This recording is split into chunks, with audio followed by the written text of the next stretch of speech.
Hello, everyone. My name is Jiris Assad, and this is for my class, International Relations 242, Politics of the Developing World. I'll be talking a little bit of Rwanda, the country in Middle Africa, and a little bit more in depth into the Rwandan genocide during the late 20th century. I will start with some basic information about Rwanda. Rwanda, formerly known as Rwanda and officially Republic of Rwanda, is a tiny country in Central Africa bordering Uganda, Tanzania, Burundi, and the Democratic Republic of Congo. Rwanda became part of the German East Africa in 1899, but after World War I, Rwanda came under Belgian administration under a League of Nations mandate but gained independence in 1962. Rwanda's capital city is Kigali, right in the center and the heart of the country, and has four official languages: English, French, Kinyarwanda, and Swahili. Rwanda is considered a unitary dominant party presidential constitution republic composed by president and the prime minister, Paul Kagame and Eduardo Nirente, accordingly. Furthermore, Rwanda is a highly populated country which is categorized by one cultural and linguistic group known as the Banyarwanda. The Banyarwanda are divided into three main subgroups: Hutu, which is 85% of the population, Tutsis, 14% of the population, and Twa, 1% of the population, with an overall population of 11 million people. Rwanda is known to be situated between mountainous regions in the west and the savanna on the east, with a perfect location in the Great Africa Lake region due to its location. Rwanda climate is mildly temperate and subtropical, which allows the country to have two rainy seasons and two dry seasons. Due to Rwanda climate, most of the land, up to 75%, is used for agricultural purposes and with an 18% extension of forest. Nonetheless, Rwanda occasionally experiences periodic droughts which can create food scarcity among the nation. But fortunately, Rwanda has natural resources which include gold, cassiterite, methane, and hydropower to help reduce the risk and food insecurity. The origins of the Rwanda community is highly questioned. However, most historians and archaeologists place the Twa as the earliest Rwanda's inhabitants, and that the Tutsis and the Hutus came into Rwanda separately and resulted into a dispute among the Tutsis and the Hutus. In 1959, just 3 years before Belgian independence, the Tutsi king got overthrown by the majority of the ethnic group, the Hutus. This led to what we now know as the Rwandan Genocide. However, we need to understand the impact that the Rwandan people had due to the colonization by the Belgians and the Germans. After World War I, the Germans had to give the Rwandan territory to Belgium, where the Belgians allowed the existing minority, the Tutsi, to exhibit control over the Hutu due to its effectiveness on controlling the nation without much Belgian intervention. However, Tutsi skulls are bigger, they're taller, and their skin was lighter. As a result of this, Europeans came to believe that Tutsis had Caucasian ancestry and were thus superior to Hutus. In order to effectively control Rwanda, the Belgian colonists issued an identity card in 1993, arbitrarily classifying the whole population as Hutus, Tutsis, or Twa by measuring qualities such as height, length, nose, and eye shape. As the year progressed, the Belgians helped the Tutsi leader with a military and political support to maintain the policies of their colonial ruler and gave political position mostly to the Tutsi elite who controlled the country's resources and institutions. As you can tell, the Belgians had a deep influence on ethnic groups in Rwanda and affected the way that the ethnic group interacted and spread the hatred against each other. In 1957, the Hutu Manifesto was published, calling for majority rule and blaming Rwanda promise on Tutsi superiority.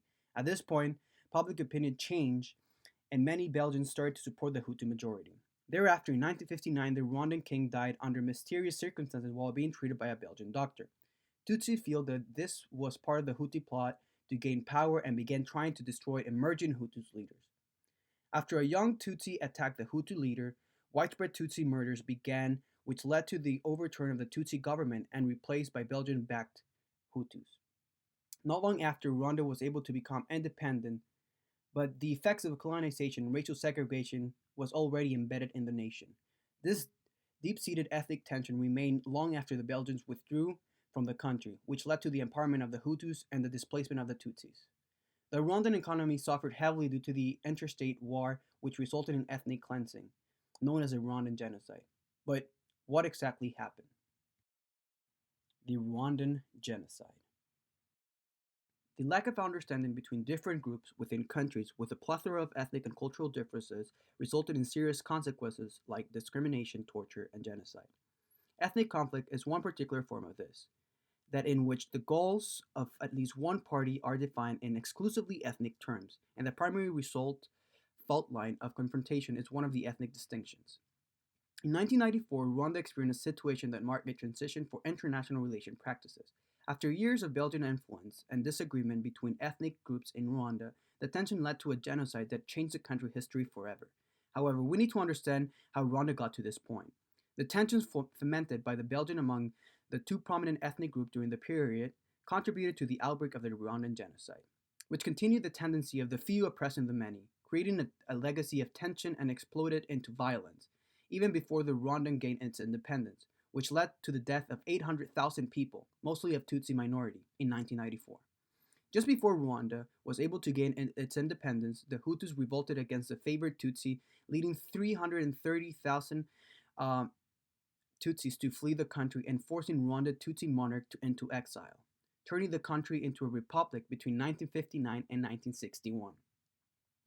Rwanda in the early 1990s was divided primarily between Hutus and Tutsis, and after decades of influence from the Germans and Belgians, the Hutus and the Tutsis could not coexist. In 1973, a military group called the Major General Juvenal Habyarimana, a moderated Hutu, in power for the next 2 decades. However, the Tutsi feeling oppressed decided to create the Rwandanese Patriotic Front, or the RPF, formed mostly by Tutsi refugees from Uganda and invaded Rwanda. This led the Major General Juventus Habyarimana to accuse Tutsis residents of being RPF accomplices, and from 1990 to 1993 he arrested hundreds of them so they could later be executed. However, after much turmoil, the Hutus leader agreed to a ceasefire negotiations in 1992 that incorporated the RPF in the government, but Hutus extremists were not content about the decision, which led to the massacre. In April 1994, Burundi's president were murdered over the capital city of Kigali when their plane was shot down. Tension raised and Belgians intervened, but their efforts were not enough to save the people from their future. Within 3 months, around 800,000 people were killed, as explained before. Husbands would kill their wives because they were Tutsis. Roadblocks were set to identify through ID cards people, ethnic groups in order to classify and separate them, a legacy from the Belgian colony. Meanwhile, the RPF resumed fighting and civil war raged alongside the genocide. By early July, RPF forces had gained control over most of the country, including Kigali, which led nearly 2 million Hutus to flee the country.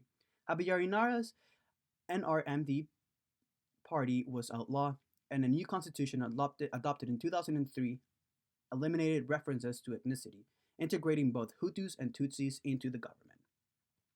The aftermath of this event resulted in more tensions and resentments among the nation. Approximately 93 people were convicted with genocide, all of them Hutus, and around 10,000 people died in prison pending trial. The Gakaka, or the Rwandan Community Courts, travel around the country trying to achieve truth, justice, and reconciliation among Rwandese, as Gaka means to sit down and discuss an issue. Although tension is still prominent in Rwanda, we can see the huge steps that the community has achieved. Paul Kagame, the fourth and current president of Rwanda, transformed Rwanda through policies that encouraged economic growth and made it illegal to talk about ethnicity to avoid further conflicts, seeing that the genocide is still a hugely sensitive topic in Rwanda. Some argue that this prevents further reconciliation, but many agree that this prevents bloodshed and conflict. Rwanda in the 21st century. The Rwandan genocide took thousands of lives and brought Rwanda into a period of instability and chaos. Decimation means the killing of every 10th person in a population, and in the spring and early summer of 1994, a program of massacres decimated the Republic of Rwanda. Going back to normal as much as the country wanted was not an option anymore. It has been over 2 decades since the ceasefire in Rwanda, which has given the country to rebuild and recover. However, this was not an easy task for the government. This was an issue about identity and race. The Hutus and the Tutsi needed time to forgive, resentment, and anger against each other were some of the collateral damage of the genocide. The Rwandan genocide lasted over 100 days, but the massacre came to a halt with General Paul Kagame as a leader who had just turned 33 when he took command of the rebel army in October 1990. This long-lasting effort translated uh, into what Rwanda is today, a unitary dominant party semi-presidential constitutional republic, which reflect Belgian and German civil law system and custody law which takes place in a framework of semi-presidential republic, whereby the president of Rwanda is the head of the state with a significant executive power, and the prime minister of Rwanda being the constitutional head of the government. This transition and more balancing of power within Rwanda has made it possible for the country to grow and develop in all areas, such as human rights, environmental protection, and technological advances. Kagame was elected in 2003 and then re elected in 2010, receiving 93.1% of the votes cast because of its popularity and effective measure to raise businesses, reduce crime and corruption, and attracted many foreign investors. The democratic elections show fair procedures of governance and legitimacy for the country. It seems that most people favor Kagame's achievement, attracting millions of followers, making it easy for him to remain in power, but at the cost of being perceived as a tyrant, as he will most likely win the next election after his regime brutally suppressed the opposition and killed some of his most vocal critics, a charge his allies vehemently deny. Although Rwanda may be considered a democratic regime, it is imperative to understand the underlying issue too. Kagame improved Rwanda in a drastic way and protected countless of lives, with popularity skyrocketing and considering him a great leader. However, you can see how some charges against the party that will show indications of a more authoritarian government. An opposition leader in Rwanda has said that the murder this week of a senior official in her party was attempted to intimidate those trying to enter politics and to challenge the veteran president Paul Kagame. This long lasting ruling has made stability for democracy to persist. Nonetheless, forms of authoritarian regimes are still present. Rwanda has come a long way since the end of the genocide, now being a prosperous country with an unemployment rate of 0.97% in 2018, with only a 0.02% increase from 2017. Furthermore, Rwanda has become the country with the most women in power in 2020. Unemployment rates are low. Human rights advocate groups are prominent in Rwanda. Development goals are on track by becoming one of the first countries to ban single use plastics and to use renewable energy in a big part of the country improvements. I believe that what Kagame has built has benefited the country and helped it reborn. But there are several criticisms toward his regime. Rwanda has recovered from the atrocities of history but still needs some time to heal completely. Thank you for your attention, and I hope you like the presentation and have some in depth learning about the Rwandan genocide and the Rwandan country as a whole.